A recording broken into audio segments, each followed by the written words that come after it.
The demand came on the wind, a whisper of steel and winter that coiled through the sun-drenched courtyards of Ethel. It was a promise of ruin delivered in the silken, unhurried script of a king who had seen empires turn to dust.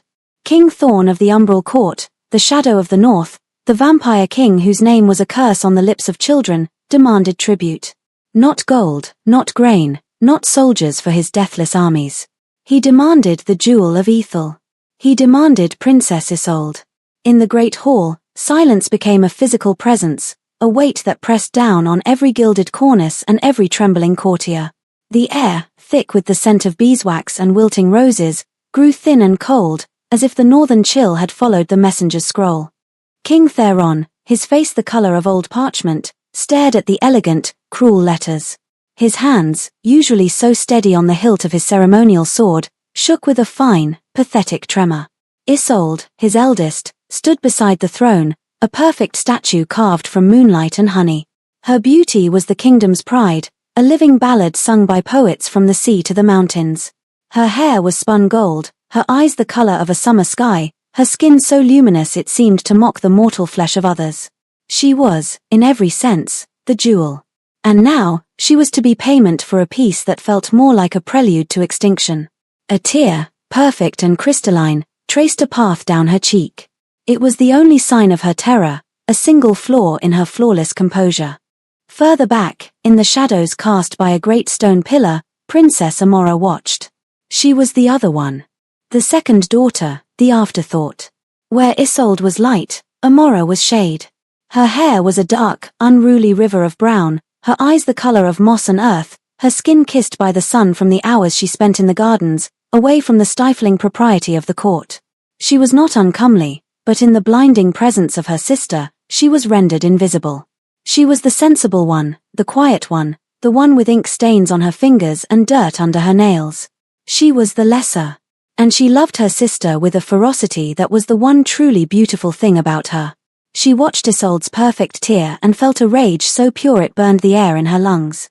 Isolde was made for love and laughter, for gentle hands and soft words. She was a hothouse flower, exquisitely beautiful and crushingly fragile.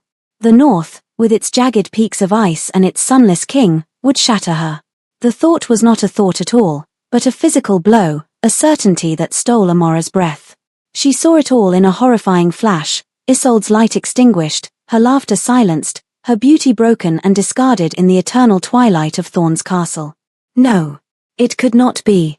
A decision, cold and sharp as a shard of glass, formed in the furnace of her love. It was an act of madness, an act of utter, hopeless defiance. But it was the only thing she could think to do. Her father was paralyzed by fear. Her mother was weeping into a lace handkerchief.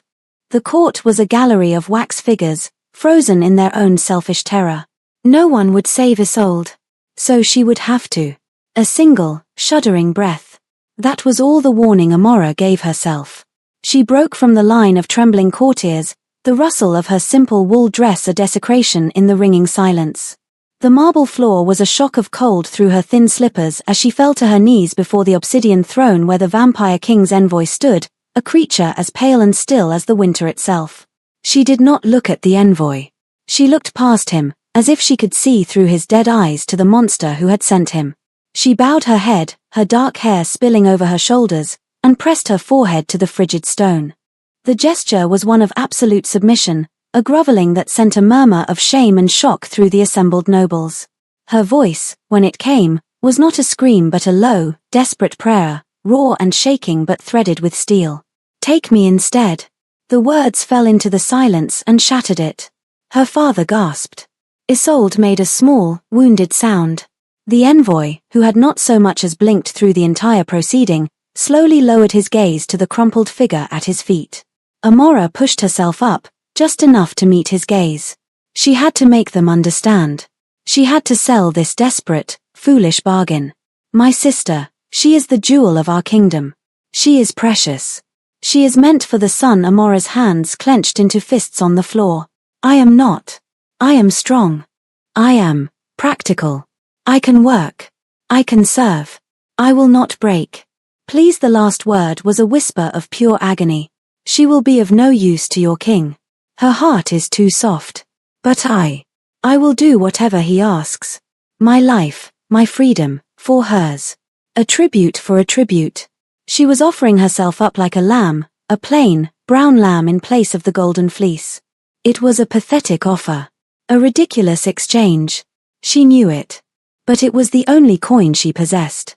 The envoy's eyes, the color of a frozen lake, held hers for a long, unreadable moment. He saw not a princess, but a warrior kneeling in supplication. He saw the fire of sacrifice, a thing far rarer and more potent than simple beauty. He gave a nearly imperceptible nod, a gesture so slight it was more a feeling than a movement.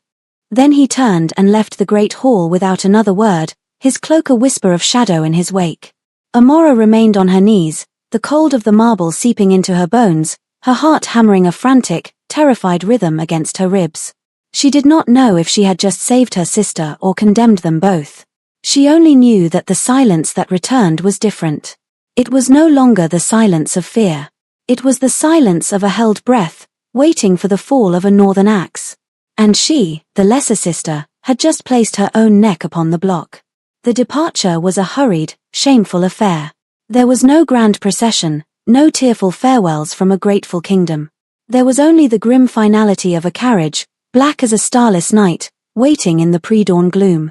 Her father could not meet her eyes, his gaze fixed on some distant point of honor he had long since abandoned. His relief was a foul taste in the air, so palpable it was nearly a confession. He was losing a daughter, but he was keeping his jewel. Amora understood, with a clarity that felt like a physical wound, that he considered it a worthy trade. Isolde was the only one who wept. She clung to Amora's hands, her own soft and useless, her sky-blue eyes clouded with a storm of guilt and terror. "Don't go," she whispered, her voice breaking. "Amora, please. We'll think of something else. We'll run." Amora gently disentangled her fingers. She smoothed a stray golden curl from Isolde's forehead, her touch a strange mixture of fierce love and profound resignation. "There is nothing else," she said, her voice steady, a borrowed strength she did not feel. "You were meant to be a queen in the sun. I was meant, for this. To make sure you get there." She tried for a smile, but it was a brittle, fragile thing. "Be happy, Izzy. For both of us." She did not look back as she climbed into the carriage. To look back would be to see her sister's face, and that would break the iron wall she had built around her heart. The door closed with a heavy, final thud, sealing her in darkness. The interior was lined with black velvet that seemed to drink the meager light. It was unnervingly silent, the wheels making no sound on the cobblestones as they began to move. She was alone. Utterly, terrifyingly alone. The journey north was a slow erasure of the world she knew. The rolling green hills of Ethel flattened into stark, windswept plains. The sun, a familiar, friendly warmth, became a pale, distant disk in a sky the color of slate. The air grew thin and sharp, tasting of pine and ice. They traveled for 6 days, stopping only when the strange, silent driver brought her a tray of food she could not bring herself to eat. He never spoke. He never looked at her. He was less a man and more a function, an extension of the will of the king who had summoned her. On the 7th day, the mountains began to rise from the horizon, jagged teeth of black rock capped with eternal snow. They climbed into a land of shadow and echo, where the wind whispered through skeletal trees and waterfalls hung frozen in mid-air like captured ghosts. Amora pressed her face to the cold glass of the window, her breath misting the pain. This was his kingdom. A land of brutal, breathtaking beauty, as unforgiving and magnificent as the stories told of its master. The castle appeared as if by magic, not built upon a mountain but carved from its very heart. It was a fortress of obsidian and ice, a cluster of sharp, elegant spires that clawed at the perpetually overcast sky. It did not loom, it commanded. There was no sign of life, no guards on the battlements, no banners snapping in the wind. But Amora felt 1,000 unseen eyes upon her. The carriage passed through an archway of colossal, carved stone and into a silent, snow-dusted courtyard. The silence here was different from the silence of the court. It was not the absence of sound, it was the presence of something ancient and patient. The carriage door opened. The same silent driver offered a gloved hand. Amora ignored it, gathering her simple cloak around her and stepping out onto the ground. The cold was immediate, a living thing that bit at her skin and stole the air from her lungs. She looked up, and up, at the impossible architecture, at the dark heart of her new prison. And then she saw him. He was standing at the top of a wide flight of stone steps, framed by the massive, iron-banded doors of the keep. He was not what she had expected. The tales spoke of a monster, a creature of nightmare and fang. The man before her was tall and unnervingly still, dressed in clothes as black as a raven's wing. His hair was the color of polished silver, a stark contrast to the youth of a face that was all sharp angles and severe, aristocratic beauty. But it was his eyes that held her. They were the color of twilight, a deep, fathomless violet, and they held the chilling weight of centuries. He was watching her, not with hunger or cruelty, but with a detached, academic curiosity, as if she were a curious new specimen he had acquired for his collection. This was King Thorn. Amora's heart, which had been a frantic bird in her chest for a week, suddenly went still. All the fear, all the panic, coalesced into a single, hard point of resolve. She had made her bargain. She would not disgrace it with trembling fear. She would not give him the satisfaction of a weeping, broken victim. She met his ancient gaze, lifted her chin, and began to walk up the steps, each footfall a small, defiant echo in the vast, waiting silence of his court. She was the substitute, the lesser prize. But she would not be nothing. Thorn watched her approach, a flicker of something akin to surprise in his ageless eyes. He had expected a cowering mouse, a tear-streaked girl dragged from the carriage. He had certainly not expected this. This quiet dignity. This defiance. He had agreed to the trade out of a moment's perverse curiosity. The girl's desperate courage had been a novel interruption in a century of predictable, groveling diplomacy. He had imagined she would be a more interesting, if less beautiful, plaything than her sister. A martyr, perhaps, whose pious suffering might provide a brief diversion. He had not expected her to meet his eyes.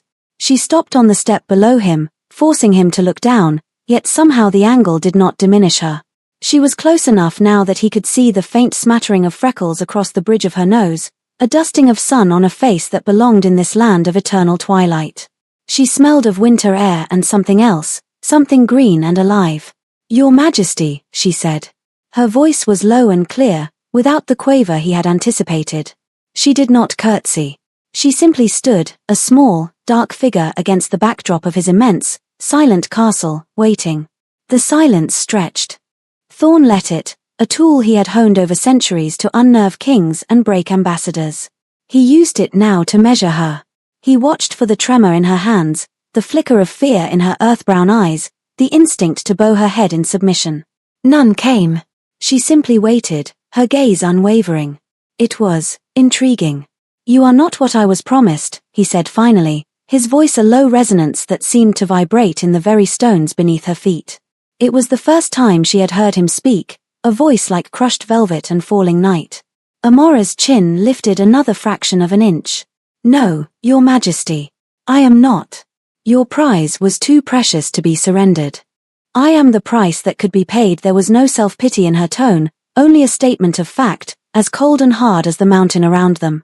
A slow smile touched Thorn's lips, a subtle, dangerous curving of his mouth that did not reach his eyes. Ethel values its jewels, it seems, more than its iron. He turned, his black cloak swirling around him like smoke, and gestured toward the open doors. "Come. The price must be brought inside." The great hall was a cavern of shadow and starlight. The ceiling was a vault of black marble inlaid with what looked like actual constellations, glowing with a soft, silver light. There were no torches, no fires, only this cold, celestial luminescence. The air was still and frigid, carrying the scent of cold stone and old paper. It was beautiful, but it was the beauty of a tomb. He led her through echoing corridors and up spiraling staircases, his footsteps silent on the stone while hers seemed to cannonade through the oppressive quiet. He did not speak again, and Amora did not ask where they were going. She simply followed, her senses on high alert, cataloguing every detail of her gilded cage. She saw books bound in dark leather, tapestries depicting forgotten histories, windows that looked out not onto the world, but into deeper, darker parts of the mountain itself. Finally, he stopped before a pair of oak doors, intricately carved with vines and thorns. He pushed one open. "Your chambers." Amora stepped inside and her breath caught. It was not a cell. It was a suite of rooms larger than her entire wing of the palace back home. A fire, its flames a strange, cool blue, crackled in a hearth of polished black stone, casting flickering light over a bed draped in deep emerald velvet, a writing desk of dark wood, and shelves filled with yet more books. A balcony with a low, carved railing overlooked a breathtaking, terrifying vista of snow-capped peaks under a sky bruised with the colors of a perpetual sunset. "You will be comfortable here," Thorn stated, his tone leaving no room for argument. "You will be given anything you require. Food will be brought. Though I do not imagine you will have much of an appetite." The casual cruelty of the remark, a reminder of what he was and what he consumed, was delivered with the same detached calm as his tour. He expected her to be overwhelmed, perhaps even grateful for this luxurious prison. He expected tears of relief or a fresh wave of despair. Amora did neither. She walked past him to the shelves, her fingers trailing over the leather spines of the books. She pulled one out, its title embossed in silver. A Natural History of the Northern Flora. She turned back to him, the book held in her hands like a shield. "Thank you," she said, her voice even. "This will be more than adequate." Thorn felt that flicker of surprise again, stronger this time. He was the monster from the stories, the creature of the night. He had stolen her from her home and family, and she was thanking him for the quality of her cage's library. He studied her, the small, determined set of her jaw, the way she held the book as if it were an anchor in a storm. She was not playing a part. This quiet strength was genuine. "There are gardens," he found himself saying, the words leaving his lips before he had consciously formed them. "Or what passes for them in this climate. Through the Western Gallery. They have been neglected." Amora's eyes lit up with the first spark of genuine emotion he had seen in them, a sudden, fierce interest that was startling in its intensity. "Gardens." "Of a sort," he clarified, almost annoyed at his own impulse to offer this information. "Mostly rock moss, shadow bloom, and plants that thrive in the cold. Nothing like the roses of Ethel." "Roses are beautiful, but they are useless," she replied, her voice sharpening with an unexpected passion. "They wilt at the first sign of hardship. I have always preferred the things that have to fight to grow." She had no idea that she had just described herself. Or perhaps she did. Thorn looked from her earnest, intelligent face to the book in her hands, and then back again. He had taken her as a curiosity, a substitute. He was beginning to suspect that the kingdom of Ethel, in its foolish, sentimental wisdom, had made a grave error in judgment. They had sent away their iron and kept their glass, thinking they had saved the thing of greater value. He inclined his head, a gesture that was almost a bow. "As you wish," he said, and retreated from the room, pulling the heavy door closed behind him. He left her standing in the silent, luxurious room, bathed in the cool blue light of the fire, a book on northern plants clutched in her hand. For the first time in over a century, Thorn, the King of Shadows, was not bored. He was intrigued. And that, he knew, was a far more dangerous thing. 3 weeks passed. They were measured not in sunrises, for the sun was a rumor here, but in the subtle shifting of the twilight that perpetually bathed the peaks. Amora settled into a routine that was both a survival mechanism and a quiet act of rebellion. She ate the food that was brought to her, simple meals of dark bread, sharp cheese, and smoked fish. She slept in the vast, velvet-draped bed, though her dreams were often a chaotic tapestry of her sister's golden hair and the vampire king's violet eyes. And she read. She consumed the library in her rooms with a ravenous hunger, learning the history of this strange, cold land, its myths, its people, its wars. She was a prisoner, yes, but she would not be an ignorant one. Thorn left her largely to her own devices. He seemed to be observing her from a distance, a silent, brooding presence at the edge of her awareness. She would catch glimpses of him in the echoing corridors, a flash of a silver hair or the swirl of a black cloak. He never approached, never spoke. It was a strange, unnerving courtesy. He had given her a cage, but he was allowing her the freedom to pace it. One day, driven by the memory of his words and a desperate need for something living, she sought out the Western Gallery. She found the gardens. He had not been lying. They were a sad, forgotten place, a series of stone terraces clinging to the mountainside, protected from the worst of the wind by high walls of dark rock. The soil was thin and choked with weeds. A few hardy, colorless mosses clung to the stones, and a scattering of stubborn, thorny plants with dark, waxy leaves pushed their way toward the bruised sky. It was a place of profound neglect. And Amora knew, with a sudden, bone-deep certainty, what she was going to do. She began the next morning. She found a small, rusted trowel and a pair of thick leather gloves in a forgotten potting shed. Her courtly hands, accustomed to embroidery needles and the smooth pages of books, were clumsy at first. The work was back-breaking. The soil was cold and dense, the weeds had roots like iron claws. Her muscles ached. Her fingers bled. But with every weed she pulled, with every patch of earth she cleared, she felt a piece of herself click back into place. This was who she was. Not a princess, not a jewel, but a gardener. A nurturer of stubborn, unloved things. She worked for days, losing herself in the rhythm of the labor. She was clearing a patch of earth near a crumbling stone bench when a shadow fell over her. She did not need to look up to know who it was. The air itself had grown colder, charged with his presence. "What are you doing?" Thorn's voice was a low murmur behind her. Amora did not stop her work. She dug her trowel into the resistant earth and levered out a thick, gnarled root. "Gardening," she said, her breath clouding in the frigid air. "This is not a garden. It is a graveyard for plants that have forgotten how to die." "Then I am reminding them how to live," she retorted, tossing the weed onto a growing pile. She finally sat back on her heels and looked up at him. His black-clad form was an intrusion of perfect, severe elegance in her world of dirt and stone. He was watching her hands, now caked with soil, a faint line between his silver brows. "Your hands will be ruined," he observed. "They're my hands. They're for doing things, not just for looking at." She gestured with the trowel to the cleared patch of earth. "The soil is poor, but it's not dead. It just needs care. There are dormant seeds here. Shadowbloom, he told me they were called. And frost thorn. They can grow, if they're given a chance." He was silent for a long moment, his violet eyes fixed on the small square of turned earth. It was a tiny victory against the overwhelming entropy of his castle, a small, defiant patch of order in a world of ancient neglect. He had lived for centuries, and it had never once occurred to him to pull a weed. He had power over nations, over life and death, but this small, grubby woman kneeling in the dirt was exercising a power he did not comprehend, the power to create. "Why?" he asked, the question seeming to be pulled from him against his will. "Why do this?" Amora looked at him, and for the first time, she did not see a monster or a king. She saw something else, something ancient and achingly lonely.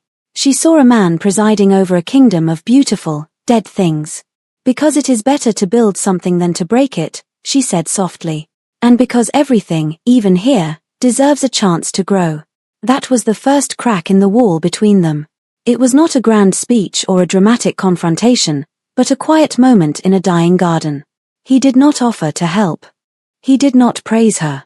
He simply watched her for another minute, a strange, contemplative look on his face, and then he turned and walked away, leaving her alone with the dirt and the stubborn, sleeping seeds. The next morning, when she went to the garden, a set of new tools was lying on the stone bench, a spade with a polished ash handle, a sturdy iron fork, and gloves made of soft, supple leather that fit her hands perfectly. There was no note. There was no explanation. There was only the silent, startling acknowledgement. He was watching. And he was, in his own way, listening. The library became their neutral ground. It was a vast, circular room, 2 stories high, with shelves that groaned under the weight of millennia. The air smelled of vellum, leather, and dust, a scent Amora found more comforting than any perfume. She spent most of her time there, and it was there he began to seek her out. He would appear without a sound, a shadow detaching itself from the deeper shadows between the shelves, and find her curled in a worn leather armchair, a heavy tome open in her lap. At first, their conversations were stilted, cautious explorations. He would ask what she was reading. She would ask him about a passage she did not understand, a reference to a forgotten battle or a dynasty that had crumbled to dust 1,000 years before she was born. He was a living library, a repository of history she could not have imagined. He spoke of the founding of Ethel as if he had been there, describing the color of the first king's banner and the way the sun had glinted off his armor.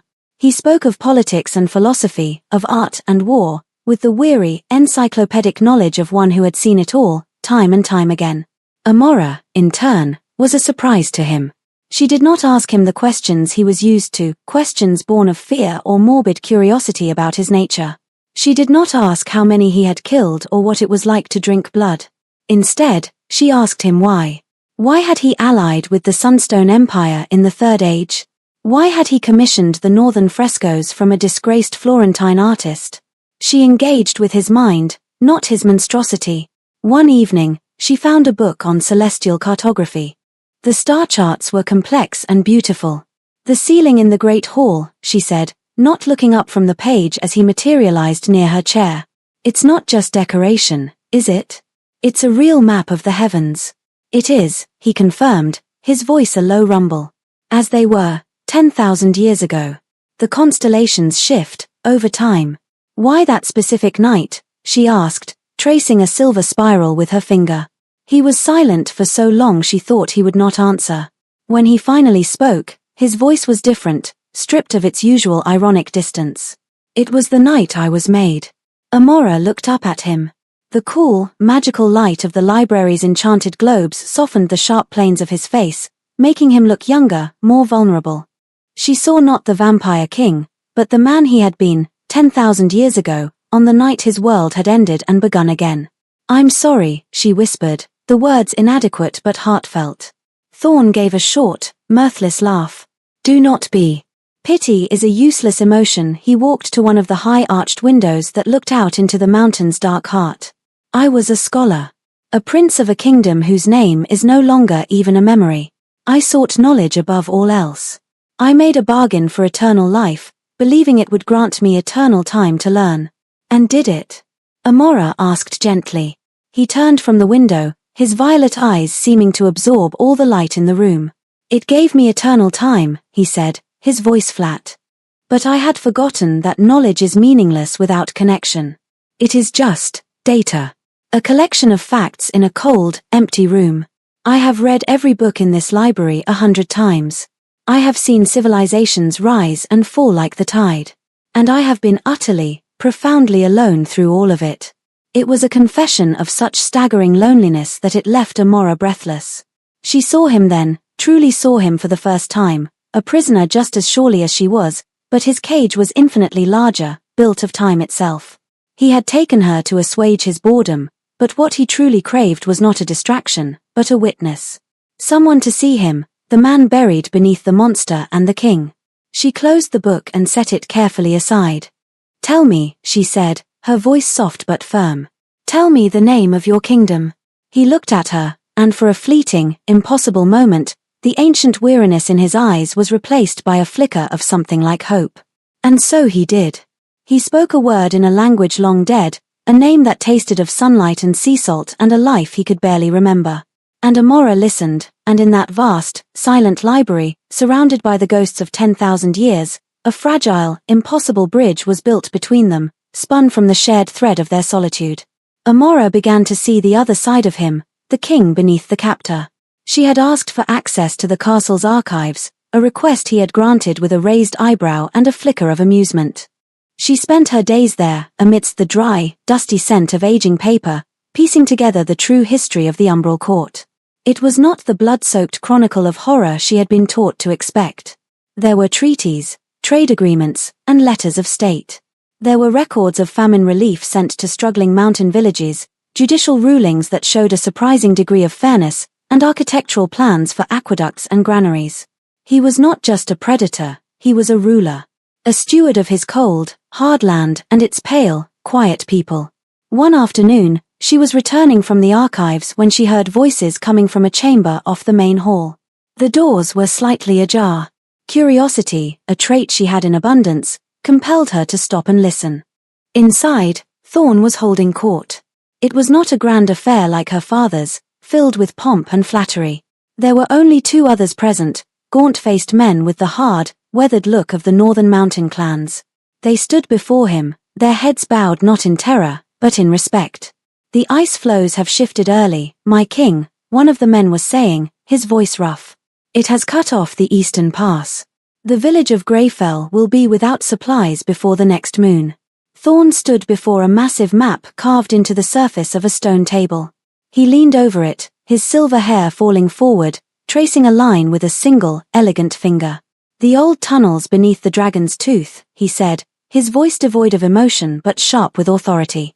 "They are treacherous, but they will be passable. I will have a contingent of my guard guide your supply train. They will leave at dusk." "But the beasts, your majesty," the other man protested. "The tunnels have not been cleared in a generation." "The Snowghasts." Thorn looked up, and the full weight of his ancient power filled the room. His violet eyes seemed to glow in the dim light. "The Snowghasts will not be a problem," he said, his tone leaving no doubt that he spoke the absolute truth. He straightened up, his gaze distant. "Greyfell sent their sons to defend this castle during the Wild Hunt uprising. That is a debt that is not forgotten. See to it that their people do not go hungry." The men bowed deeply, a gesture of genuine gratitude, and backed out of the room. Amora pressed herself into the shadows of the hallway as they passed, her heart pounding. She had just witnessed an act of governance, of responsible kingship. He was a monster, yes. He had taken her, and his nature was a thing of darkness. But he was not a tyrant. He was a protector of his people. He remembered debts from generations past and honored them. Her father, for all his posturing about honor, had traded his own daughter for peace. The contrast was a stark, uncomfortable revelation. The world she had built in her mind, a simple world of good and evil, of light and darkness, was beginning to crumble. He was a creature of shadow, but he ruled with a strange, enduring form of light. He was her captor, but he treated her with a respect her own family never had. He was a killer, but he was also a preserver. The contradictions of him were a labyrinth, and she was getting lost inside it. Later that evening, he found her in the library, staring into the cool blue flames of the fire. "You were listening earlier," he stated. It was not a question. Amora did not deny it.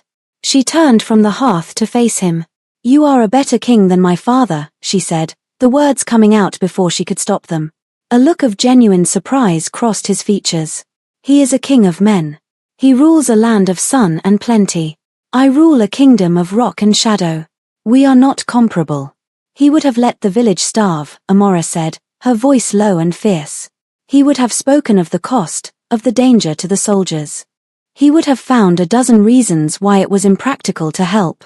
He would have let them die and called it prudent governance." She shook her head, a deep, bitter anger rising in her. "You call it a debt. He would have called it a poor investment." Thorn regarded her, his head tilted. "You are not fond of your father." "I am fond of my sister," she corrected him. My father is a king who polishes his crown but forgets his people. He cares for the appearance of strength, not the act of it. He would sacrifice anyone, anything, to protect his own comfort." The unspoken accusation hung in the air between them. "He sacrificed me." Thorn closed the distance between them in 2 silent strides. He stood before her, so close she could see the intricate, alien patterns of silver in his violet irises. He did not touch her, but his proximity was a physical force, a gravity that held her in place.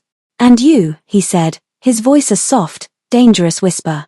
"You would sacrifice yourself to protect someone you love." He saw the flicker of pain in her eyes and knew he had struck a nerve. "It is a rare quality. In my experience, a foolish one. Self-preservation is the engine of the world." "Perhaps," Amora countered, her chin held high, "the world would be a better place if it had a different engine." Their eyes held for a long, charged moment. The air crackled with unspoken things, with the terrifying, thrilling pull of 2 opposing forces finding an unexpected point of balance. He was an immortal predator, a creature of ultimate self-preservation. She was a mortal woman, defined by her capacity for self-sacrifice. They should have been enemies. They should have been a simple story of a monster and his victim. But here, in the heart of his dark castle, they were becoming something else entirely. Something far more complex, and infinitely more dangerous for them both. He saw in her a strength he had never known, and she saw in him a humanity he had long forgotten. And in that shared recognition, the last of her fear began to transform into something that felt frighteningly like hope. A storm broke over the mountains that night, a howling fury of wind and snow that threw itself against the castle walls. The wind shrieked through the crenellations like a tormented spirit, and the entire fortress seemed to groan under the assault. Amora lay in her bed, listening to the storm's rage, feeling a strange kinship with its wild, untamed power. Sleep would not come. The conversation with Thorn had unsettled her, leaving her thoughts in a turbulent, chaotic whirl. A crash of thunder, so loud it shook the stone floors, was followed by a sudden, plunging darkness. The magical blue flames in her hearth sputtered and died. The enchanted lights in the corridors went out. For the first time since her arrival, the castle was plunged into absolute, pitch-black silence, the only sound the screaming of the wind outside. A primal, childish fear, one she hadn't felt in years, seized her. It was an irrational terror of the dark, of the things that might lurk within it. She sat bolt upright in bed, her heart hammering against her ribs, her breath catching in her throat. She was alone, in the dark, in a vampire's castle, in the heart of a raging storm. She heard a sound from the hallway, a faint, scratching noise, followed by a low, guttural growl. It was not human. It was not Thorn. It was something else. Something that had been awakened by the storm and the failure of the castle's ancient wards. Panic, cold and sharp, lanced through her. She scrambled out of bed, her bare feet hitting the frigid stone floor. She fumbled her way toward the door, her hands outstretched in the suffocating darkness, intending to bar it. But before she could reach it, the door creaked open. A shape stood silhouetted against the slightly less absolute black of the hallway. It was tall, impossibly thin, with arms that hung too long at its sides and a head that lolled at an unnatural angle. A low, wet snarl echoed in the room. A snowghast. One of the creatures from the tunnels. The storm must have driven it up from the mountain's depths. Amora froze, every muscle in her body screaming. This was it. This was the monster from the stories. Not the beautiful, complicated king, but a mindless, hungry thing of tooth and claw. She backed away, her hands finding the cold, hard surface of the writing desk. Her fingers closed around something heavy, a crystal inkwell. It was a pathetic weapon, but it was all she had. The creature took a shuffling step into the room, its head twisting as it sniffed the air, its unseen eyes fixing on her. It let out another low growl, a sound of pure, predatory hunger. And then, another shadow moved in the doorway, a darker black against the black. Get away from her. Thorn's voice. It was not the cultured, resonant voice he used with her. This was a sound stripped of all humanity, a command as cold and sharp as a shard of ice. It was the voice of a predator chiding a lesser beast for touching its kill. The ghast hesitated, letting out a questioning hiss. In the next instant, Thorn moved. He was not a man walking, he was a blur of motion, a current of violence that flowed through the darkness. There was a sickening, wet crunch, a brief, high-pitched squeal of pain, and then a heavy thud as the creature's body hit the floor.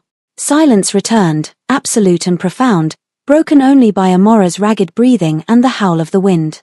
A moment later, a blue flame, small and flickering, appeared in Thorn's cupped hand. He had conjured it from nothing, a tiny, personal star in the oppressive dark. In its eerie light, she saw the ghast lying dead on the floor, its neck twisted at an impossible angle. Thorn stood over it, his face a mask of cold fury. There was not a speck of blood on him.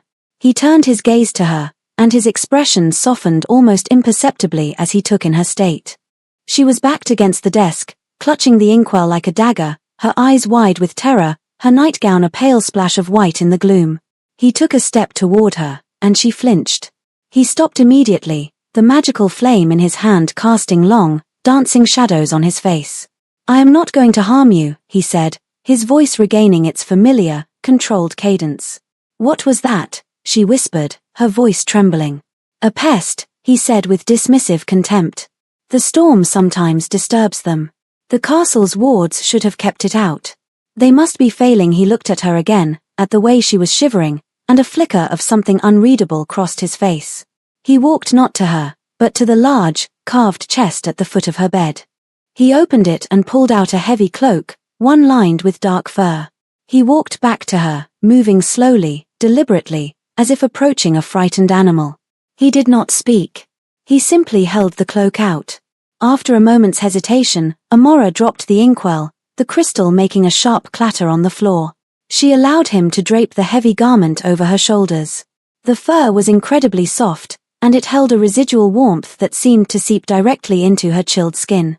It smelled faintly of him, of cold stone, old books, and something else, something uniquely his, a scent of winter night and ancient power. He drew the edges of the cloak together in front of her, his fingers brushing against her collarbone. The touch was feather-light, almost accidental, but it sent a jolt through her entire body, a shock of warmth that had nothing to do with the fur.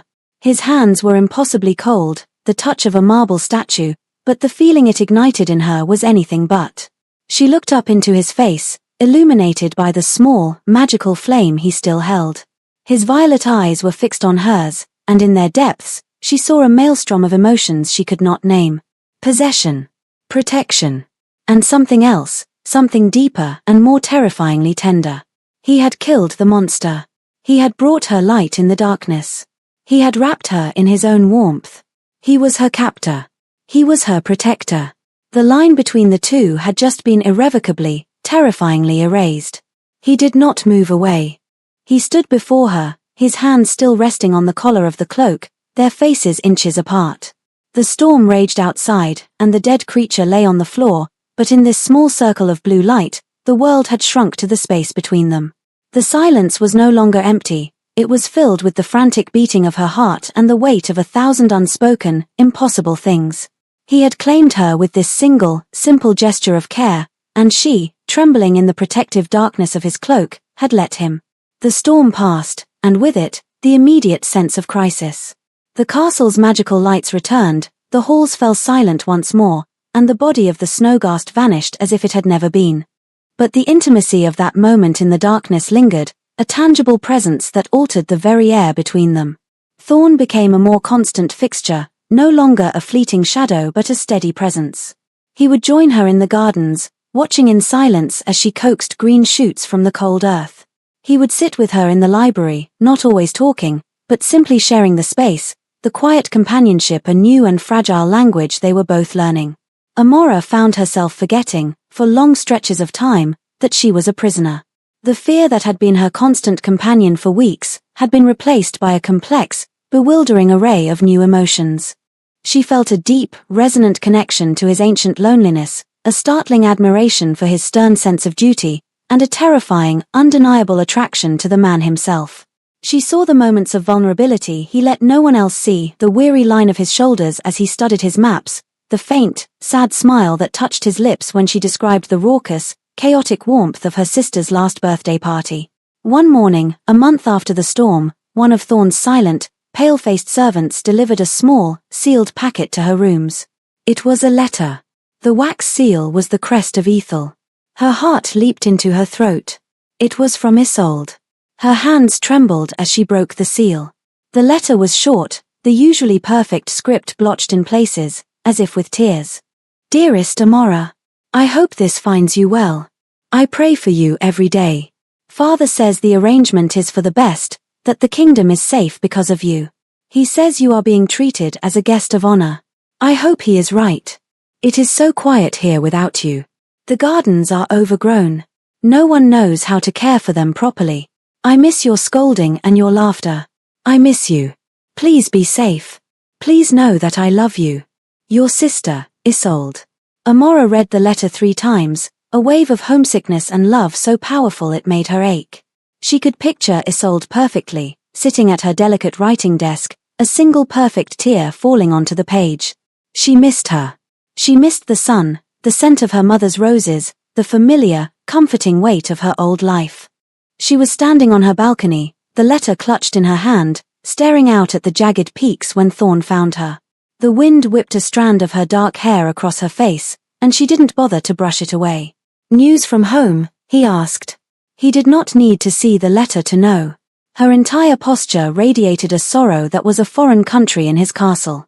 Amora nodded, unable to speak around the lump in her throat. You miss them, he stated. It was not a question. A shadow passed over his face, a shuttering of his features that made him look once again like the cold, remote king she had first met. She is my sister, Amora said softly. Of course I miss her. And you regret your choice, he continued, his voice flat, devoid of its usual resonance. You wish you were back in your sun-drenched kingdom, arranging flowers and planning for a suitable marriage to some dull-witted princeling. The accusation in his tone, the sudden, bitter cruelty of it, was like a slap. Amora spun to face him, her eyes flashing. "You think this is about regret?" she demanded, her voice shaking with anger. "You think after everything, I wish I had let them send her here? To you? To be your plaything? To be terrified and alone until you grew bored of her?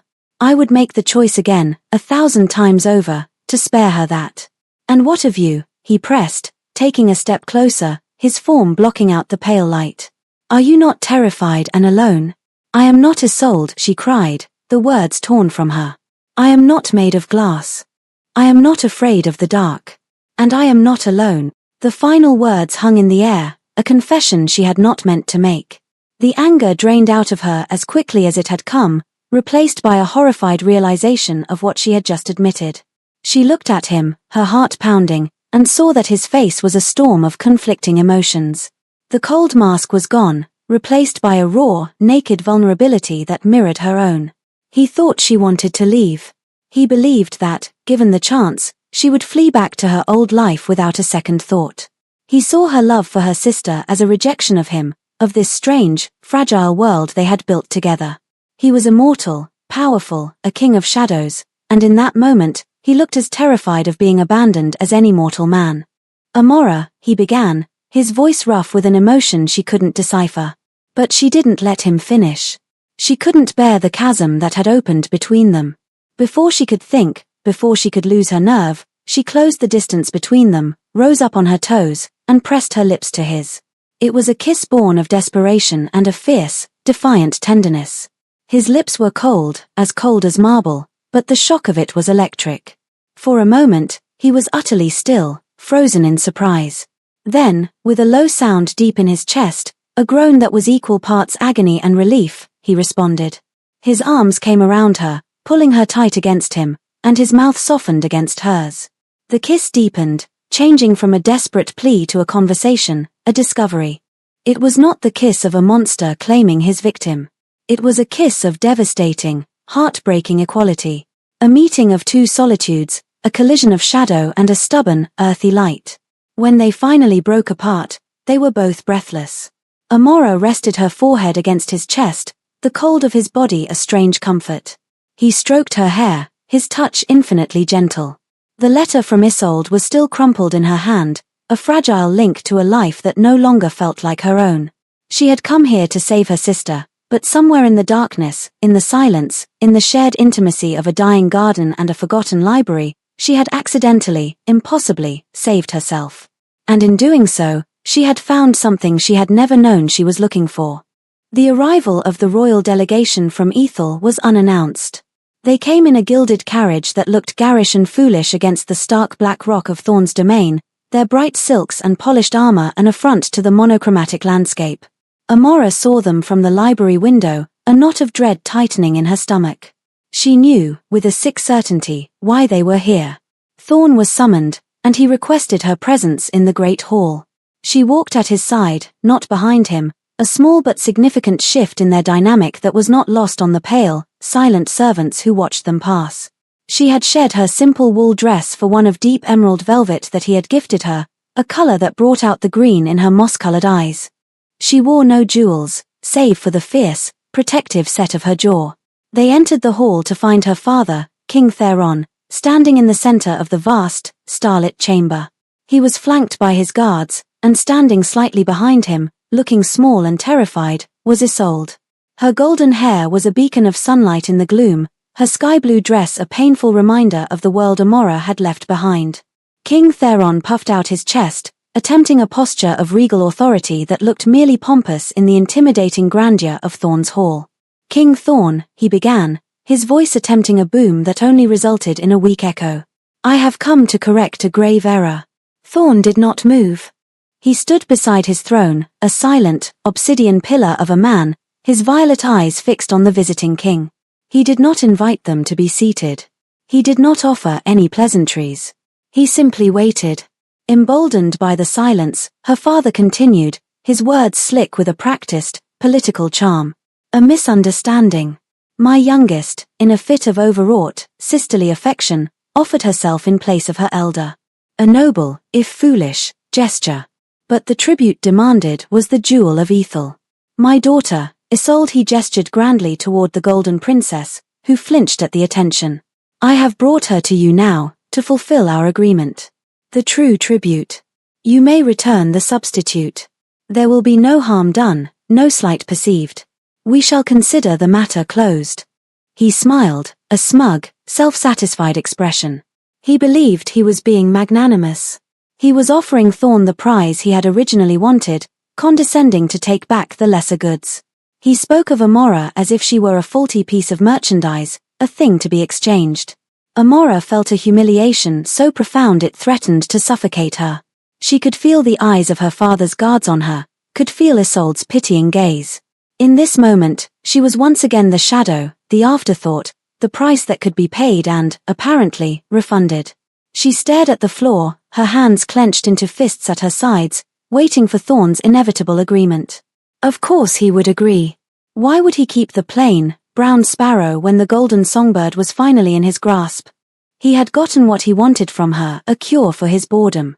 Now the real prize was here.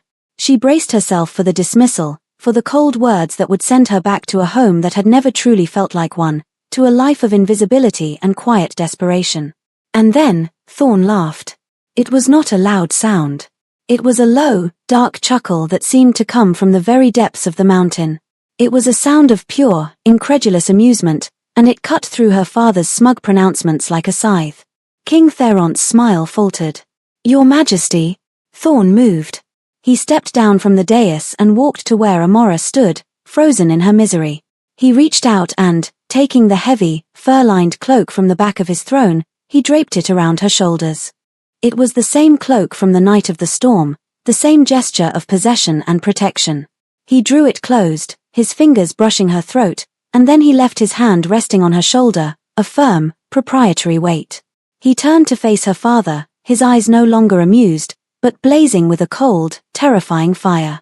You come into my home, Thorn said, his voice a silken, deadly whisper that carried to every corner of the hall. You stand on my stone. And you offer me this. He flicked his gaze contemptuously toward the trembling Isolde, who looked as though she might shatter. You offer me glass, he said, his voice dropping even lower, yet gaining in intensity, when I already hold the diamond. The words struck the hall with the force of a physical blow. Amora's head snapped up, her eyes wide with disbelief.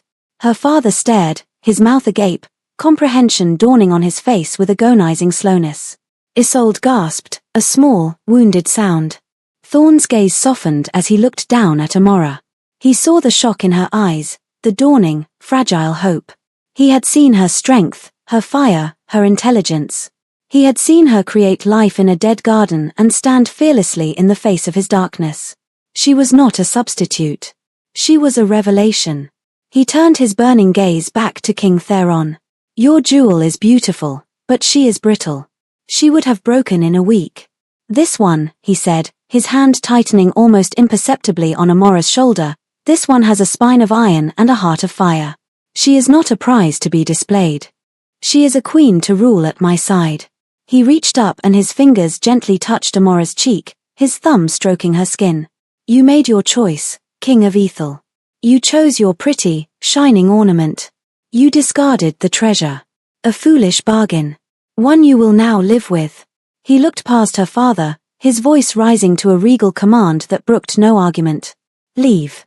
Now. And never return. The alliance between our kingdoms is severed. But know this, Ethel is safe from all its enemies, because it is under her protection. An attack on them is an attack on my queen. And I do not suffer attacks on what is mine. He had not just refused the exchange. He had not just claimed her. He had crowned her. He had declared her his queen in front of the very people who had always seen her as less. He had given her not just his protection, but his power. King Theron, his face a mottled canvas of fury and fear, finally understood. He had not come to correct a mistake, he had come to reveal the depth of his own catastrophic misjudgment. Without another word, he turned, grabbing a stunned Isolde by the arm, and all but fled the hall, his guards scrambling after him. The great doors boomed shut, leaving Amora and Thorn alone in the vast, silent chamber. The starlight from the enchanted ceiling seemed to shine down on her, bathing her in a silver luminescence. She was trembling, not from fear, but from the overwhelming, earth-shattering force of being seen. Truly, finally seen, for everything she was. She looked up at Thorn, her heart in her eyes. The fire was gone from his gaze, replaced by that achingly tender expression she was coming to know. "You never wanted the jewel," she whispered, the realization dawning. "No," he said, his voice soft. "I never wanted the jewel. I wanted the fire. I just didn't know it until it was kneeling at my feet, offering to burn for someone else." He smiled, a true, genuine smile that transformed his severe face into something devastatingly beautiful. "It seems, my dear Amora, that in your attempt to save your sister, you accidentally conquered a kingdom." The great hall was silent after their departure, the echoes of her father's folly fading into the vast, ancient quiet of the castle. The weight of Thorn's cloak was a comfort around Amora's shoulders, a tangible symbol of the reality that was still struggling to take root in her mind. A queen. He had called her his queen. He had offered her not a gilded cage, but a shared throne. She turned to face him, her moss-green eyes searching his violet ones. The power and fury he had displayed to her father had receded, replaced by a quiet intensity, a focus that was entirely on her. "Why?" she asked, the single word encompassing 1,000 questions. "Why choose her? Why defend her? Why elevate her?" "Because for the first time in 500 years, my world is no longer in grayscale," he answered, his voice a low, intimate murmur meant only for her. "You arrived, covered in the dust of the road and the grime of sacrifice, and you brought color with you. You brought purpose. You walked into my perfectly preserved, lifeless world and you began to pull weeds." He reached out, his cool fingers tracing the line of her jaw.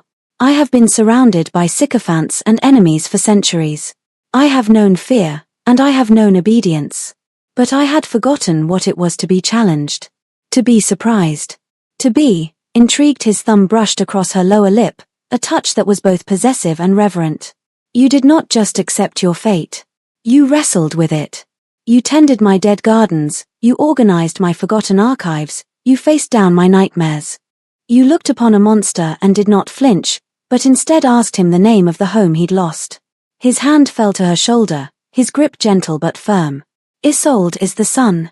She is beautiful and bright, and all of Ethel revolves around her. But the sun burns out. It is predictable. You," he said, his eyes holding hers with captivating force, "are the earth. You are stubborn and patient and strong. You do not burn, you endure. You create life where none should exist.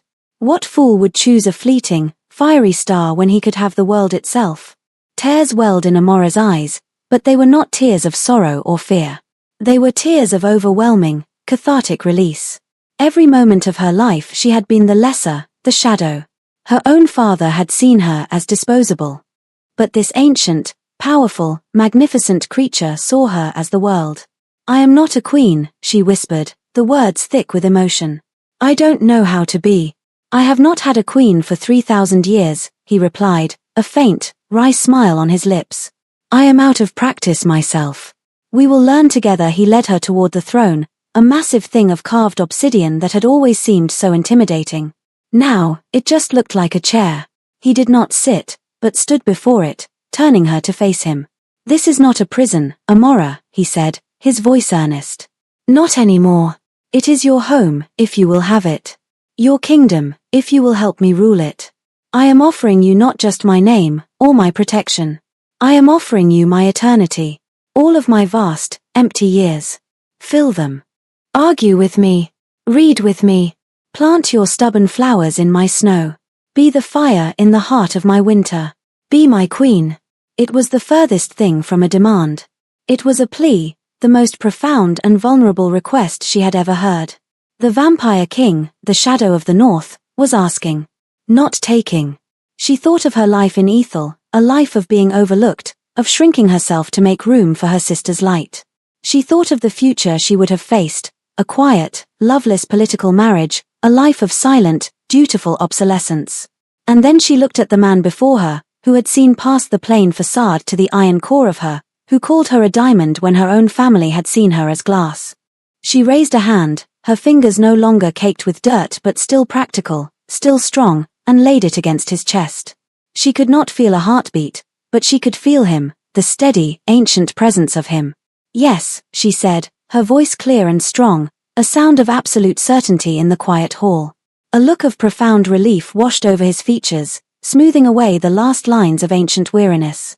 He leaned down and kissed her, not with the desperate discovery of their first kiss, but with the deep, resonant promise of 1,000 more to come. It was a kiss of beginnings, of treaties signed and futures forged. When he drew back, he took her hand and led her up the steps of the dais. Together, they stood before the obsidian throne, looking out over the vast, empty hall. It did not feel empty anymore. It felt like it was filled with possibility. Our kingdom, he said softly, his arm sliding around her waist, pulling her against his side. Amora leaned her head against his shoulder, breathing in his scent of winter and old books. She looked out at the constellations glowing on the ceiling, the map of the sky from the night his eternity had begun. And she knew, with a certainty that settled deep in her bones, that this was the night her own had truly started. Not as a substitute, not as a sacrifice, but as a ruler, a partner, and the cherished, beloved heart of the shadow.